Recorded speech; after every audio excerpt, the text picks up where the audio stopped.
I always feel a little bit smarter after Gus talks. I don't know about y'all.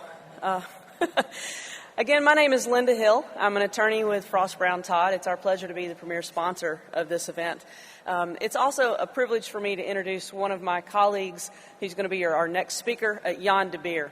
Jan concentrates his practice in the area of international regulation and trade with a particular focus on import and export matters, customs regulations, labeling requirements, and transaction licensing. In addition, he advises companies and individuals with regard to matters relating to U.S. embargoes, sanctions, imports, exports, anything related to trade. Jan can handle it. So without further ado, I'll introduce you to Jan de Beer. Thank you, Linda. Appreciate it.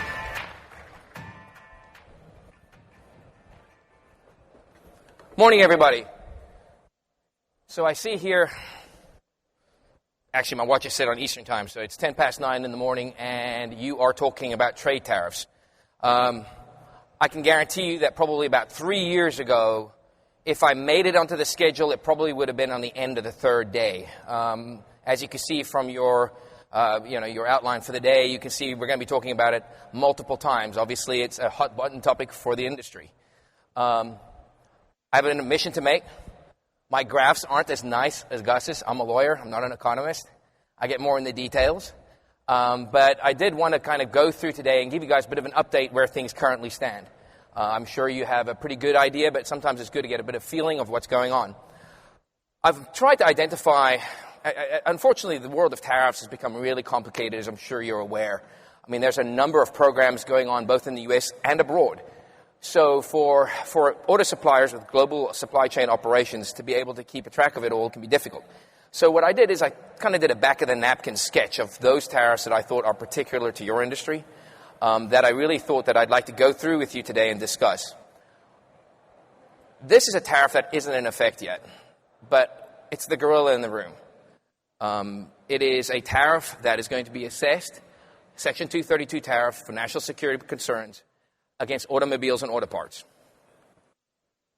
And obviously, for reasons you in this room understand much better than I do, that can have a critical impact on the U.S. and U.S. auto supply or U.S. automakers, as well as their suppliers. Because remember, these tariffs, as I'll get into, don't just apply to the cars, they also apply to the car parts. So as you can see, admission again, not as nice as Gus's, but as you can see, and as you know, most of the cars produced in the United States, at least half of them are being imported right now. This data is from 2018, so I believe that these numbers may have slightly changed. But as you can see from abroad, we're looking at, from Mexico, Canada, Japan, Germany, South Korea, and maybe others, probably going to be Volvo in Sweden, maybe a couple from France. Any tariff, Section 232 tariff on U.S. auto parts and automobiles will be potentially significant. So where do we stand right now? Where we stand is that in May 2018, that was about a year and a half ago, okay? The U.S. Department of Commerce initiated an investigation saying that, hey, look, imported vehicles are hurting the United States domestic economy and are causing a national security concern. In February of 2019, almost a year later, the investigation results were given to President Trump. And here's the situation. He told it for 180 days. You've got about 6 weeks. In 6 weeks, something will happen. The fact of the matter is what these tariffs are, even though they're not in effect, is that they are being used, or the U.S. auto industry is being used as a global political pawn. Currently, the United States is negotiating with Japan, the EU, as I'll go into further, also the UK, on free trade agreements. And a threatened tariff on automobile and automobile part imports into the United States is a very big hammer that is being used to leverage the U.S.'s negotiation position at these negotiations.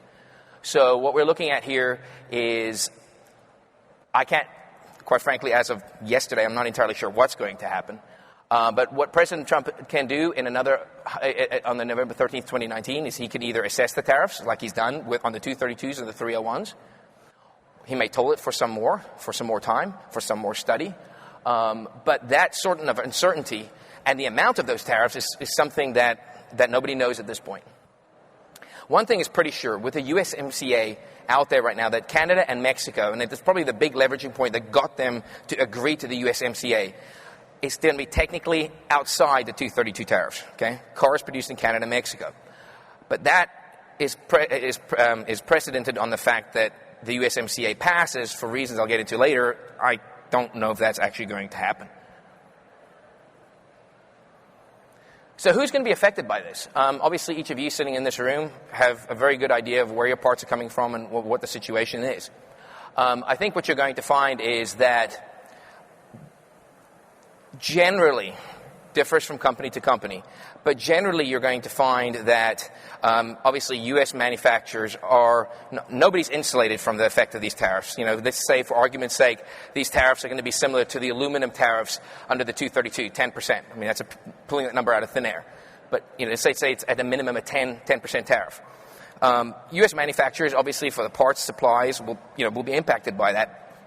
But at the end of the day, you'd think that those operations that would probably have more of a significant exposure are probably going to be more European companies. To the extent that you have large manufacturing operations in the United States, they may be able to leverage exceptions or be able to manipulate the supply chain to use more of those facilities.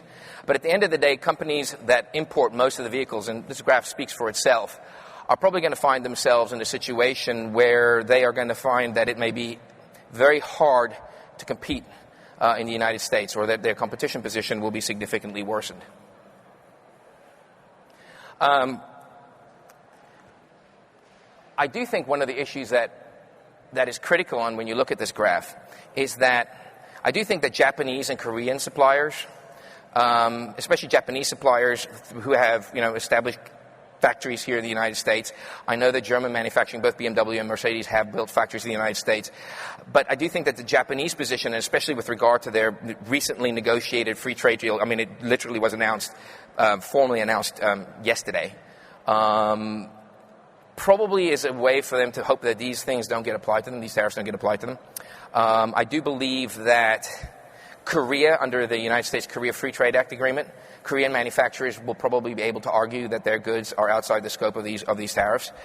So that really does leave your EU manufacturers kind of hanging in the cold. EU manufacturers who have most of the manufacturing operations in Eastern Europe, because the labor costs there could be facing some potential headwinds. So at the end of the day, I can't give you any hard facts. I can't tell you about hard criteria. I can't tell you about exclusions. I can't tell you about legal loopholes, because, quite frankly, this doesn't exist yet.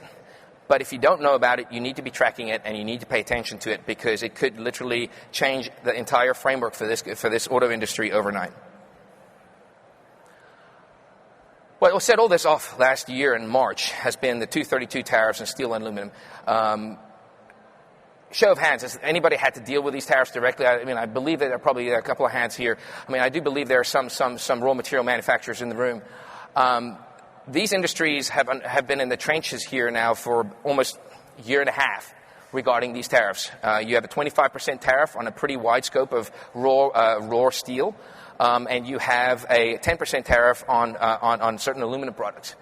And I'm actually going to skip ahead, because what I'd like to show here's kind of this is 2017 data, but it really once again shows that there has been, and I don't think many people would argue with, a fairly significant imbalance of trade in both steel and aluminum from all over the world, obviously China being one of the principal culprits, but you can see from these graphs that there's a pretty significant trade balance deficit. Now, how much of that is due to unfair competition? I do think these tariffs are directly related to a dissatisfaction with the existing anti-dumping and countervailing duty mechanisms that were in place prior to the use of these tariffs, where you would petition the Department of Commerce for an anti-dumping investigation on a particular line of products against a country. I'm assuming many of you have seen in the past with Chinese anti-dumping measures. If you're in the raw material aluminum or steel industry, you're very well aware of them, where you try and get dumping duties assessed against a foreign company for government subsidies, unfair labor, cross charges, all kinds of activity that makes it, where they're just quite frankly dumping stuff in the United States below cost to put everybody else out of business. The problem with that mechanism was that it took at least a year, if not more, to get a dumping margin established. And even then, if you did get it established, could get appealed and taken up to the courts, and you'd be sitting, I mean, some of the ball bearing cases I dealt with as an attorney when I was cutting my teeth on this were initiated in the early 90s. In 2007, I was still dealing with product imports that occurred in 1992. That's not very efficient, and I don't think it really got the manufacturers what they wanted. And then, as we're finding out now with the 232s, the problem you also deal with is rampant circumvention. What people do is they just basically, I mean, there's a great article, if you've ever seen it, in the Wall Street Journal, did a study on aluminum, on how when a significant dumping duty was assessed against a Chinese aluminum manufacturer, what they did, they sent it down to Mexico, and there was this great, I think, satellite or drone shot of the desert of Mexico, where you literally see acres and acres, if not miles, of aluminum that's been piled up. Which obviously what would happen is they'll just stamp it made in Mexico and send it across the border, and oh, by the way, probably claim free trade status on that. That got exposed in the journal. Within 3 weeks, it's all gone again. So, I do think that there has to be at least a little sympathy, understanding what the political dynamic was that created these tariffs. Okay, so instead of having to go through that rigmarole, the president, in one fell swoop, with a signature of his pen, took a 1960s law that basically nobody had thought about before, except maybe in the 90s with the Bushes a bit, with washing machines, and said, "We're going to hit it," and that's what they've done. So, what is the impact? As I mentioned, 25% on steel, 10% on aluminum, been in effect for about a year and a half. There are exemptions. Australia was exempted from the start. Canada and Mexico were not exempted from the start. And again, another leveraging point for them to sign on to the USMCA was the fact that they were going to be exempted from the 232s. That was a significant impact, and it was a significant driver for both Canada and Mexico to get involved in the deal. What you have to understand, though, is that deal is premised upon the fact that they won't start dumping or drastically increasing imports of aluminum and steel through Canada and Mexico. And I was looking at a commentator in an article earlier this week, and already the import data suggests that there have been dramatic increases in aluminum imports from both Canada and Mexico. So be careful. I mean, I think that is one that could still be out there. And also, if the USMCA doesn't pass, I can't guarantee, and I don't think anybody can, that we aren't back in a situation where these countries could be subject to the 10 and 25% tariffs. There are quotas from Argentina, Brazil, and South Korea. Has anybody in the supply chain here worked with quotas? Anybody at the supply chain level tried to deal with quotas? I'll tell you, it's impossible. You have to constantly guess how much of the quota is available, how much is going to be used. You know how much you need, but you have no idea how much your competitors are going to be bringing in. So do you have to advance your supply chain forecasts, advance your orders? But, oh, by the way, if you are outside the quota, the stuff gets turned around and sent back. Quite a fact. The problem with the quota is that, especially towards the middle, after the early first quarter, it's in fact, I think, a ban, because it becomes so difficult to assess whether or not you're actually going to be able to source those kind of raw materials from those places that it just is nuts and bolts, just becomes very difficult to do. Exclusion requests and objections, there are available an entire legal framework where you can ask for an exclusion from these tariffs. I've worked with a number of manufacturers to go and ask for an exemption. The exception really is, hey, look, this stuff is not available in the United States, or there's not enough of it, and or they don't make it here in the United States. Or the last quotient is really pretty much for national security reasons. We are using these materials, and for national security reasons, we can't source in the United States. It's not available. We need access. Those battles have been ongoing. I believe there have been the numbers changed. There were about 70,000 applications filed for steel. Of those, I believe 46,000 have been denied. 16,000 have been approved. And the rest are still waiting. And there's no deadline. These things are getting filed every day because they are retroactive and they go on for a year. So, they do give you, in many ways, if you do get one, it's a bit of a golden ticket. The thing you have to concern yourself is that, there's no guarantee you'll get an exclusion. There's no guarantee that a supplier that got an exclusion last year will be able to get that exclusion once their exclusion terminates. So, again, as I believe Gus was really going into, there is a uncertainty that comes from having to import these type of materials from all over the world. So, the kind of things we're looking at here, the kind of impacts really have been for steel. I took steel as an example. As you can see from 2015, 2016, 2017, flat, long pipe tube, semi-finished stainless. Stainless is something that seems to have been pretty kept in the United States. But as you can see, there's been a huge importation jumps over the years. But what you're going to find, I think, is that the reduction, this is going to be very interesting, because in 2018, I think you'll find those numbers pretty dramatically different. At the end of the day, from talking to a number of my clients, before I move on, I think what you'll find is that supply chain forecasts, supply chains really haven't changed. The raw material manufacturers right now are eating the cost and trying to pass it on as much as they can. Whether or not there's huge investment in the United States based upon these premise of these tariffs, that these tariffs are going to protect, millions and millions of dollars of investment to restart an aluminum smelter or open up a steel mill, is up to question. I'll leave that to steel industry experts to confirm. But I have a suspicion that a business that isn't economically premised without the tariffs, I don't know if there's going to be many investors willing to put in huge money with understanding that the next president could take these away with a stroke of a pen. So I'm going to move on to Section 301 tariffs, which I think is something that has probably impacted your industry as well, especially the auto supplier industry. There have been 3 tranches of tariffs against the Chinese. These are trade war tariffs, Section 301. The first 2 tranches were done last year in about July. And what they were, the first tranche was for about $36 billion worth of imports from China. Those particular items were selected because of their high-tech nature. They were identified as being critical to the Chinese Made in 2025 program. The idea really being that these are items that the Chinese, for national security reasons, are trying to domesticate their supply chain capabilities. There were significant IP concerns with regards to Chinese IP practices with regard to the segregation, if not the forced transfer of critical IP. So those items were particularly selected to say, hey, look, we're going to target those particular items, and we're going to assess a 25% tariff against those items moving forward to help incentivize U.S. companies to maybe think about whether or not they want to go ahead and invest in China for the manufacture of those particular devices. That list was further broadened about 3 weeks later with a second tranche of identified tariffs. It's about $16 billion worth of merchandise that was identified as being, hey, look, we think we're going to even broaden these tariffs further to other items. What happened then, obviously, is there was a retaliation. This is a trade war. China retaliated with a broad range of tariffs, particularly targeting the agricultural industry, understanding that, red states are agricultural states, and that by hitting agricultural states like Kentucky, where I'm from, hitting bourbon, hitting soybeans, hitting sorghum, hitting pork, that's the kind of thing that gets American farmers, who are very, very dependent on Chinese exports, hits them in the pocketbook, and thus leverages pressure on the domestic administration to maybe we don't want to be doing this. Instead of folding, the administration doubled down and issued $200 billion worth of tariffs on List 3. So that's a List 3 tranche. Unfortunately, things have kept going. Unfortunately, because tit and tat, they've gotten even worse. I remember when I was looking at the List 3 tariff, I was like, man, I was looking at the products they were covering. I was like, they've hit everything.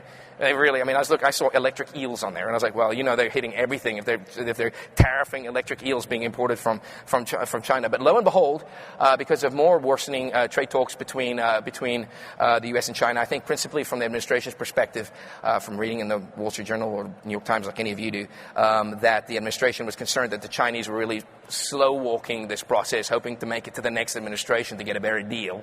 They issued the 4th tranche of tariffs, which is pretty much everything. Anything from China being imported right now. I'd love to find somebody show me something that isn't being tariffed. So we've got a whole list of items. Now, to make matters worse, these tariffs are fluctuating. I'm not going to get into the niceties, but as you can see here, currently for the first 3 lists are on 25%. They're going to 30% in about 2 weeks. Okay. A lot of them were, for instance, the List 3 was at 10% for a fixed period of time, about 3 months, and then suddenly it went to 25%. Now it's going to 30%. I've got a number of clients who had a situation where they're like, Jan, at 10%, when we placed these orders in January, we were like, we can make this work. It's not, it's not ideal, but we're trying to diversify our supply chain. We're already looking at other sources. We're already looking at other suppliers, but they don't have the certifications. They don't have all the required background. We can't get them up running yet, so we're going to go ahead and try and get them in at 10%, and we're going to get it in, and we'll have to make the numbers work. Unfortunately, when it comes into the country 3 or 4 months later, suddenly they're facing a 25% tariff. And you can imagine that where a 10% number may have been manageable, a 25% number may not be. So there are exclusion mechanisms available. All three of these lists are premised upon the fact that there has to be a legal exclusion mechanism where you as an importer or an interested party can say, hey, look, I want to go ahead and file for an exclusion for a particular category of merchandise. It's not importer specific, it's a category of merchandise. And say why that merchandise needs to be exempted. Rule of thumb, there's a lot of factors, but it really is, hey, look, you can't get it in the United States. Or if you can't, and it's going to cause my company a lot of harm. These tariffs are causing us irreparable harm, which if you're a lawyer means many things. The fact of the matter is, as you can see, it's sort of frustrating for somebody who actually has litigated, but I'm a lawyer, so I look at the rules. This whole system was pretty much invented overnight. The forms are vague. You're like, I don't know what they're asking. I don't think sometimes they knew when they asked, because they literally brought this into being within 72 hours. I mean, it feels like it was overnight. You suddenly had these forms, these exemption requirements. There's concerns about the workload. As you can see, even the first two lists of tariffs, exemptions, which have been since last year, they've only looked at half of them, okay? And that's only a couple of thousand applications. List 3 tariffs, the exemption deadline is Monday. Anybody file an exclusion request for the Monday deadline?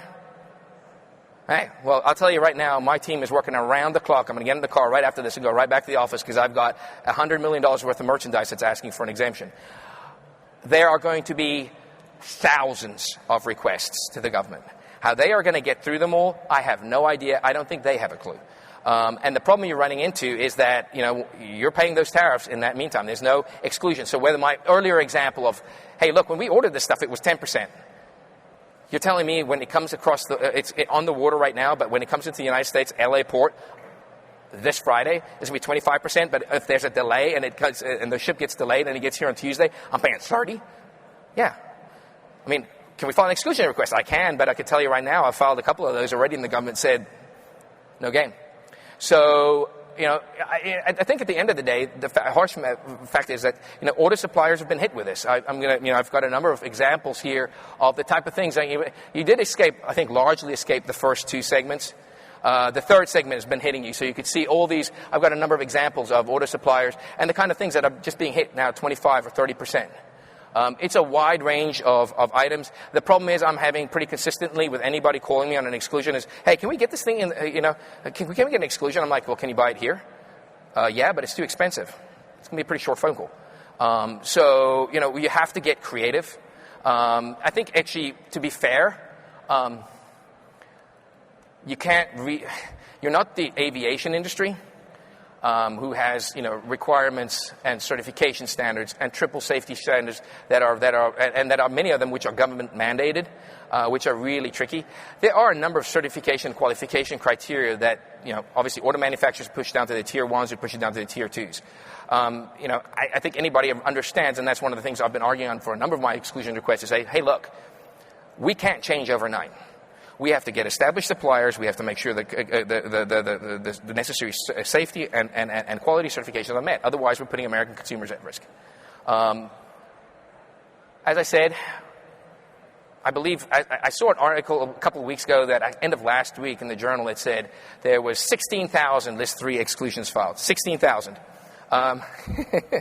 10,000 of them were filed by one company, a little mom and pop in, I believe, in Minnesota. And they'd called their congressman, and the congressman had talked to the USTR, and the USTR basically told them, hey, look, just be as specific as possible.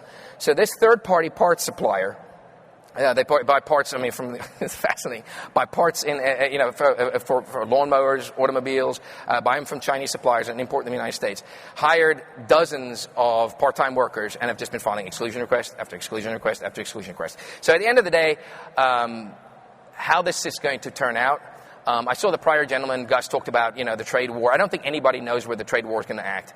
I do think that there are a number of factors here that need to be considered, and I'm not going to read the tea leaves because I'm not an economist. But you'll humor me if I could take a couple of stabs. Firstly, I'll say the Hong Kong situation as the U.S., sometimes, you pay attention. You're like, oh, I'd like to go to Hong Kong, but I think I'm going to put it off for a couple of months or maybe a year or two. When you actually think about the political consequences, especially domestically in China, I'm also old enough to remember Tiananmen, that those kind of pressures, I think, really make the Chinese government a little more recalcitrant and much more turned in and nationalistic. That, I think, also hardens President Xi's bargaining position in the sense that I don't think he has much leverage to give, especially at this time. That when you have what happened yesterday, which I don't want to get into there, there's maybe an argument that, hey, look, if we just slow walk this, play a hand, and next year we're going to be dealing with somebody else who's not going to have nearly this aggressive stance against the Chinese government, I can see something getting done. On the other hand, there's a number of political reasons that are good, that would boom the economy. That would these tariffs are starting to hit. Especially this list 3, people are starting to notice, like, heck, I'm paying more for stuff. There's I think there's a lot of domestic political goodwill that can say, hey, suddenly these tariffs go away. You can imagine what the market's going to do. They've already taken stuff. That list 4 that I mentioned before, they actually took off a bunch of stuff. And it was stuff like hoverboards, a bunch of other items. And I was like, why are they doing that? And then I was like, oh, it's Christmas time. They want to make sure that the U.S. consumer and Walmart doesn't get hit on stuff that they're buying for their kids. So anyways, interesting story. Unfortunately, automobile parts weren't too many of those. I'm going to move on here now to the U.S.-Mexico-Canada agreement, the USMCA. I've talked about this about a year ago, and I wish I could say it's moved somewhere. One of the things that was clear was that what I always doubted whether it would happen, but I think the threat of the auto tariffs and also the economic impact of the steel and aluminum tariffs really drove both Canada and Mexico to the negotiation table. There was an especial concern last year with Mexico. With the election of the new president, who was the former mayor of Mexico City, who had had a history of pretty aggressive socialist and anti-U.S. Utterances, that whether or not Mexico would say, forget this, we're out of it.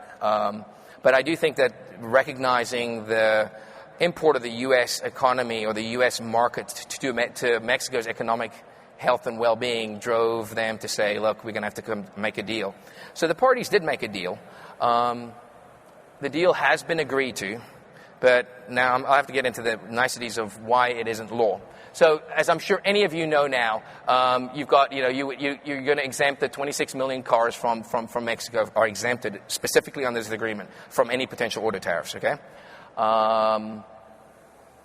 that was the carrot. That's what got them to the table. It's what got them to sign.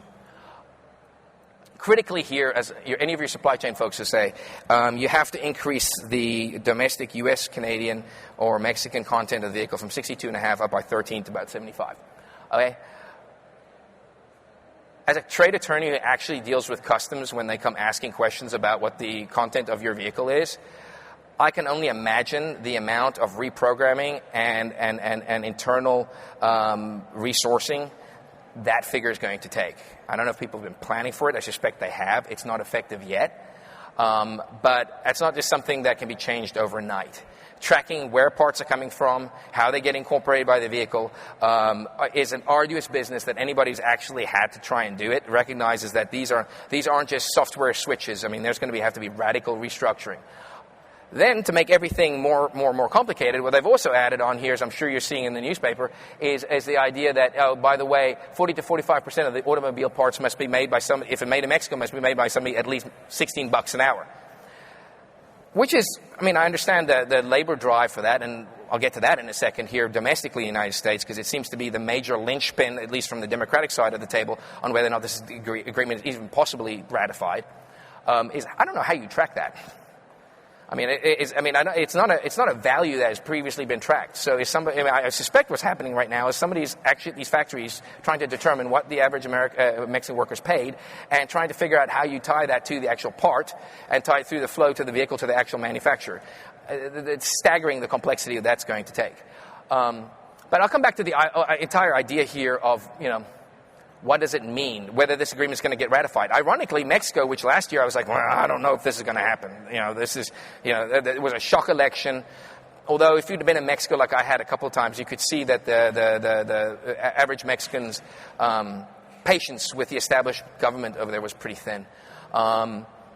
But I was like, I've read in the paper, I've seen what this guy said in the past, I saw the way he ran Mexico City. I don't think he's going to be signing on to a free trade agreement with Trump. That's not going to happen. Ironically, Mexico was the first country to actually ratify the agreement. They've actually made it law, okay? The problem is you need three to dance here. I'll go to Canada next. Canada seemed to be moving in that direction. It was before their parliament as of about 3 weeks ago, but then the agreement was pulled back, and the idea really is that they're going to wait till the end of the election with Trudeau in October. And as many of you may have seen, that whole scenario is also up to question. So the Canadian political establishment has been turned upside down. Who's going to win the election in the end of October is unknown. So what the Canadian position is going to be vis-a-vis this agreement, who knows? So if Canada doesn't ratify it, it doesn't go through. I say that, but then again, I'm also going to hedge and say, look, at the end of the day, I think the economic drivers, specifically the 232 steel and aluminum drivers, as well as the auto tariffs, the threat of auto tariffs against Canada probably will make them play ball, probably make them ratify it, but there's no guarantee. I mean, that's months away. And then here in the United States, obviously, as I said, the Democratic Party has made very clear that they have, and organized labor has made it very clear that they have concerns with even a $16 wage. You can see the average wages here. I mean, I think it's pretty clear. I mean, Mexican workers get paid a lot less per hour, and they still may get paid significantly much more than their agricultural compatriots or even the tourism industry. But at the end of the day, it's nothing what you get in the United States. Organized labor has said that they would like that number increased.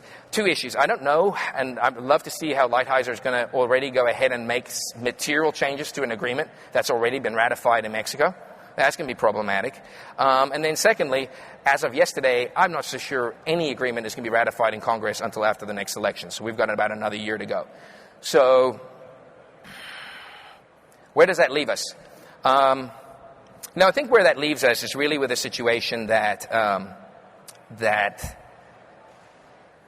NAFTA, I think, is here to stay. One of the big issues that you've got here is that NAFTA won. Trump threatened to withdraw from NAFTA won.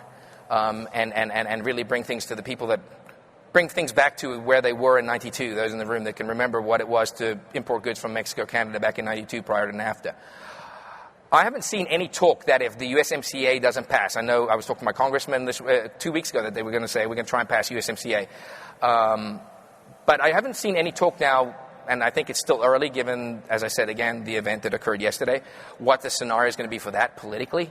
But I haven't seen anybody saying, well, we tell you what, we're going to get rid of NAFTA. We're going to force it. I think that you're going to find that, ironically, this may be, unfortunately, like the Trans-Pacific Partnership or Trade TPA that was spent years and years negotiating and nobody could ever pass. The USMCA may be exactly the same scenario, where everybody spent years and years and a lot of trouble and a lot of effort and a lot of stress getting to the agreement. And I have sincere doubts at this point, especially whether the agreement is ever going to get ratified. So I always feel like, especially when I read the paper, and I do read the paper quite religiously, that, political theater seems to be part of the U.S. makeup today, is what it is, okay? But it does make me have a little glow of warmth when I realize that it's not actually limited to the United States. I saw the great quote. So this is from the UK's Mail on Sunday, September the 15th. It's regarding Brexit. In an exclusive interview with the Mail on Sunday, the Prime Minister says that if negotiations break down, he will ignore the Commons vote, ordering him to delay the UK's departure, adding, "The madder Hulk gets, the stronger Hulk gets." Mr. Johnson said that the UK would emulate Bruce Banner, the mild-mannered scientist who transformed into the Hulk when angry. So it's shared by our cousins across the ocean. So Brexit. Gus here went into Brexit. Parliament got the prorogation of Parliament has been pulled back. What Boris Johnson, I think, in defense of Johnson, what Johnson's trying to do is basically say, hey, look, when he became Prime Minister of England, the idea really was that his predecessors in the British political classes really had no interest in this Brexit. The idea really being that this vote happened, it was a razor-thin margin, and at the end of the day, nobody thought it would happen, and suddenly it actually did. So there was idea and really a feeling, and maybe not unjustified, that Theresa May's administration and that the British political classes were really trying to slowly negotiate this thing. And it's really hard to negotiate something with the EU when the EU realizes, like, we've got all the cards in the deck here. They don't even really want to do it. Most of their population is now going whether or not this was a good idea. So we'll just keep staking with a hardline position, and we'll take our chances that they'll never actually go through with it. So Boris Johnson's idea was really, well, you know what? When he became prime minister, I'm going to call this shot, and that's my whole quote. We're just going to do it. And I think it's a dangerous and it's a dangerous situation because it's based upon real economic, if not political, and security impact. But it's playing a bit of brinkmanship, saying, hey, look, we're going to threaten that on October the 30th, October 31st. He keeps saying, we're leaving, we're gone, to try and get the EU to relent on some of the points and some of the negotiation terms that they were not willing to do. Given that the prorogation, so what he did is he actually when Parliament was proving difficult and wanted more time to negotiate, more time. He did the classic British maneuver of prorogating Parliament. As you would have known about 2 days ago, that was deemed unlawful by the British Supreme Court, which in and of itself is pretty strange because whether or not they actually have the power to do that, nobody really knows because they only came into existence in September, sometime in 2005. So it's not like they don't have that same length of hundreds of years worth of precedent behind their ruling. So at the end of the day, it's a mess. Nobody knows what it's going to be, what happens. But one thing is for sure, what is the impact going to be? Because Brexit in and of itself would mean that, in effect, if the UK backed out of its free trade status with the EU, suddenly what's going to happen is there are going to be significant tariffs placed on all automobiles and automobile parts going from the UK into Europe. And as you can see here, the UK has significant exposure. Most of the cars that they make, there's a pretty significant domestic consumption, but they mostly export. Okay, it's mostly an export market.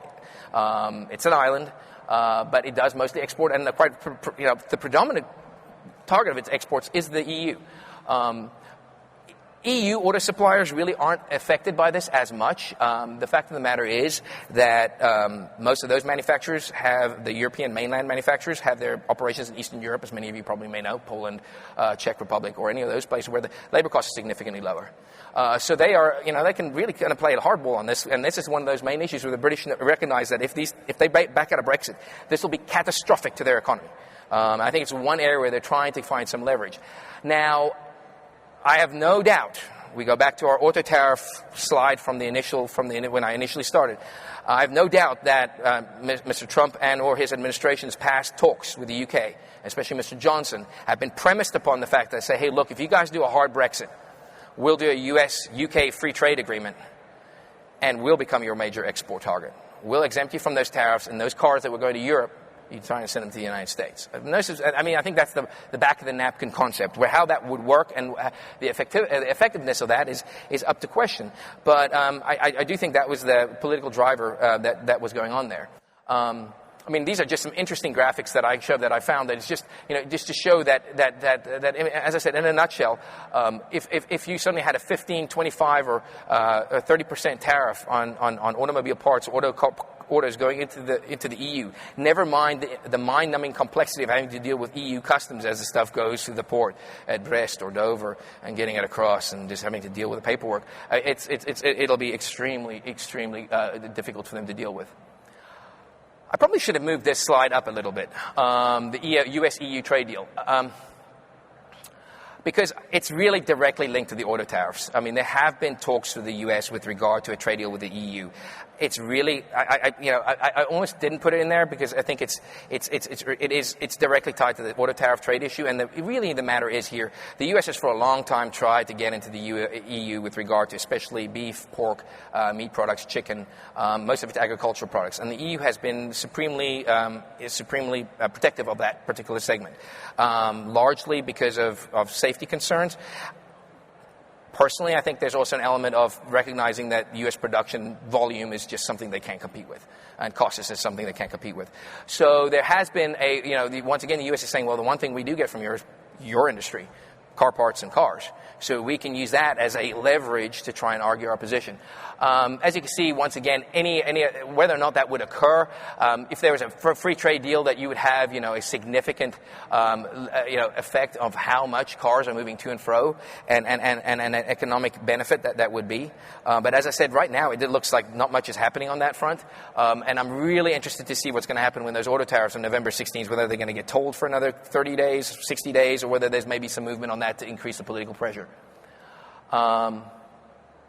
Here's the one I wanted to get to, as my time is running low, is with regard to the U.S.-Japan trade deal. This is something that's been in the works. The Section 232 tariffs on aluminum and steel producers, the one country that didn't have a quota, hasn't been exempted, that is a significant steel and aluminum importer into the United States, other than China, is Japan.